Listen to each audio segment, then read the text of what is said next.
Hemos hablado mucho de ellos últimamente y estos días el gobierno andaluz ha aprovechado para hacer balance de lo invertido en las ampliaciones de los 3 metros andaluces, los de Sevilla, Málaga y Granada. 660 millones de euros para unos sistemas de transportes que se están quedando muy pequeños y necesitan ir a más. Un repaso donde la consejera de Fomento, Rocío Díaz, ha aprovechado para actualizar los compromisos del gobierno andaluz por acabar con el déficit de infraestructuras del transporte, según palabras textuales, con la ejecución de forma simultánea de los 3 metros andaluces, un hecho inédito, aseguraba, en la historia de la Junta de Andalucía.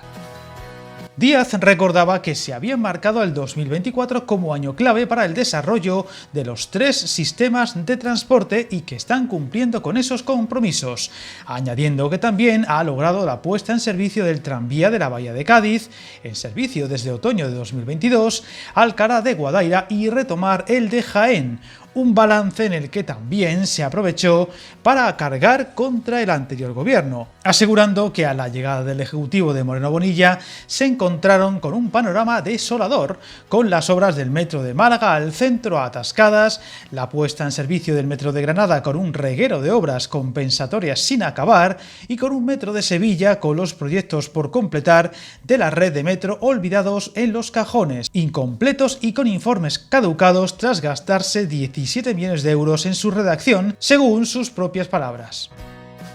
Viajar en tren nunca fue tan fácil. En trenes.com encuentra y reserva tus billetes de Renfe, Wigo, Irio y muchos otros países europeos. Vive experiencias únicas a bordo y recuerda, si vas sobre raíles, está en trenes.com.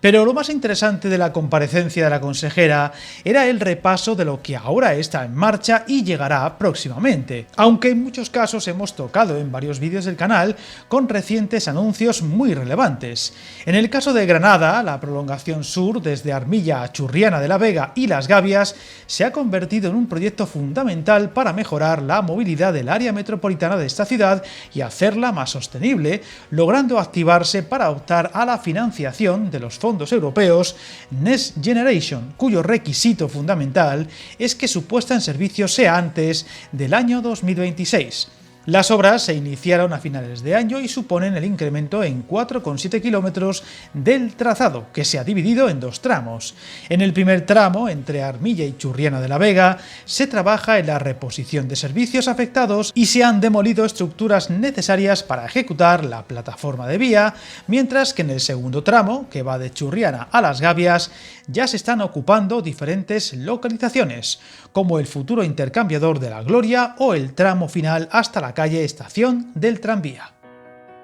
Por supuesto, el caso del metro de Málaga ha sido destacado, con la llegada al centro de la ciudad que ha disparado su uso y se afronta de forma firme, aseguraba, una actuación pendiente de la prolongación de la línea 2 hasta el nuevo hospital, un trazado de 1,8 kilómetros dividido en 3 tramos que, aparte de dar cobertura a instalaciones sanitarias como el Hospital Civil, el Materno y el futuro tercer hospital, lo hará también con el distrito Bailén Miraflores, con más de 60.000 habitantes. Avances que se han traducido en el inicio de las obras en enero del primer tramo entre Guadalmedina e Hilera, donde desde primeros de mes se ejecutan las pantallas del túnel, aparte de recientes licitaciones por valor de casi 60 millones de euros para las obras del segundo tramo, que comprende el tramo entre Hilera y Eugenio Gros y que incluye la futura estación de la Trinidad. Además, recordó que se está trabajando en los pliegos del estudio informativo de ampliación con 3 alternativas posibles: PTA, El Palo Rincón de la Victoria y Ciudad Jardín,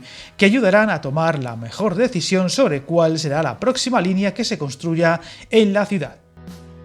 En cuanto a la ampliación del metro de Sevilla, que tantos titulares ha dado recientemente, la consejera aseguraba haber conseguido reactivarla 14 años después de la puesta en funcionamiento de la línea 1, con la actualización de los proyectos constructivos, empezando por la línea 3, y una vez finalizado el tramo norte, entre Pinomontano y El Prado, con la financiación de 1.366 millones para acometer esta obra. Las obras del ramal técnico comenzaron en febrero enero de 2023 y desde entonces no se ha parado en avanzar en su ejecución. Además, en abril arrancaron los trabajos del primer tramo de la línea 3 norte a su paso por Pinomontano, donde ya ha finalizado la excavación del terreno donde irá la estación Pinomontano Norte y ha comenzado la construcción de la estructura y los desvíos de los servicios afectados. En paralelo, el gobierno andaluz ha adjudicado el segundo tramo, Ronda Norte Urbana, San Lázaro, mientras que se encuentran en fase de contratación el tramo 3,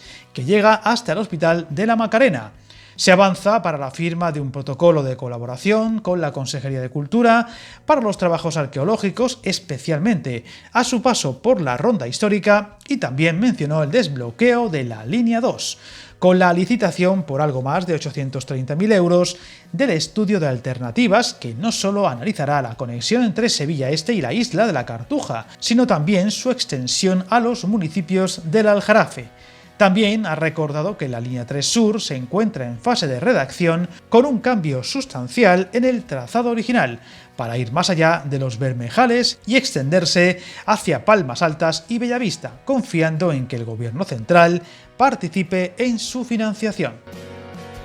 En total, 660 millones de euros que a postillos solo son el comienzo de las inversiones necesarias para las futuras ampliaciones, que siguen quedándose pequeñas en el caso de Málaga y Sevilla, al ir con muchos años de retraso. Recordemos también el problema de lo justo de la flota sevillana, que tratamos en un vídeo reciente y a la que la consejera no se refirió. Tampoco habló del tranvía de Jaén y su puesta en marcha, lo que hace entender que no hay novedades y que habrá que esperar al 2025 para que se hagan y culminen las pruebas y por fin se ponga en marcha. Unos planes bienvenidos, pero que siguen quedándose cortos debido a las muchas necesidades de movilidad y que esperemos sigan yendo a más y a mejor velocidad de ejecución, y de los que seguiremos muy pendientes. Suscríbete al canal y recuerda, hasta el camino más largo se inicia con un primer paso.